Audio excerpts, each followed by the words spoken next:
السلام علیکم ورحمۃ اللہ وبرکاتہ۔ بسم اللہ الرحمن الرحیم۔ الحمد للہ رب العالمین والصلاة والسلام علی سید المرسلین وعلی آلہ وصحبہ اجمعین۔ نماز کے بعد کی ایک نہایت اہم دعا، یہ دعا حضور پاک علیہ الصلوۃ والسلام نے حضرت معاذ بن جبل رضی اللہ تعالیٰ عنہ کو خصوصیت کے ساتھ سکھائی تھی اور بڑے اہتمام کے ساتھ سکھائی تھی۔ ایک دن حضور پاک علیہ الصلوۃ والسلام نے حضرت معاذ کا ہاتھ اپنے ہاتھ میں لیا بڑے پیار کے ساتھ اور فرمایا کہ اے معاذ، میں تم سے محبت کرتا ہوں، واللہ میں تم سے محبت کرتا ہوں۔ اور پھر فرمایا کہ اے معاذ، میں تمہیں ایک خاص وصیت کر رہا ہوں، وہ یہ ہے کہ تم نماز کے بعد، ہر نماز کے بعد اس دعا کو پڑھا کرو، اور اس دعا کو پڑھنا کبھی چھوڑنا نہیں۔ دعا یہ ہے: اللہم اعنی علی ذکرک و شکرک و حسن عبادتک۔ اللہم اعنی علی ذکرک و شکرک و حسن عبادتک۔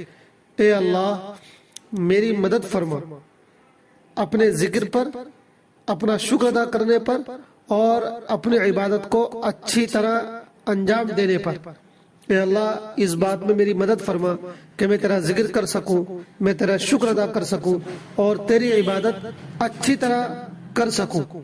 تو گویا کہ ان تمام چیزوں پر اللہ تعالیٰ ہی سے مدد مانگی جا رہی ہے۔ اللہ ہی کا ذکر ہے، اللہ ہی کا شکر ہے اور اللہ ہی کی عبادت ہے، اور مدد بھی اس میں اللہ تعالیٰ ہی سے مانگی جا رہی ہے۔ تو یہ دعا حضور پاک علیہ الصلوۃ والسلام نے بڑی خصوصیت کے ساتھ سکھائی تھی، بڑے اہتمام کے ساتھ سکھائی تھی۔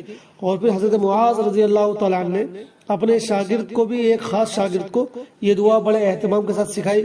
پھر اس شاگرد نے اپنے دوسرے ایک خاص شاگرد کو بڑے اہتمام کے ساتھ یہ دعا سکھائی۔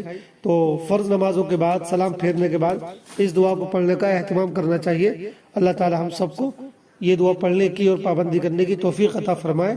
اللہم اعنی علی ذکرک و شکرک و حسن عبادتک۔ یہ دعا ابو داؤد کے اندر آئی ہے، حدیث نمبر ہے 1522۔ والسلام علیکم ورحمۃ اللہ وبرکاتہ۔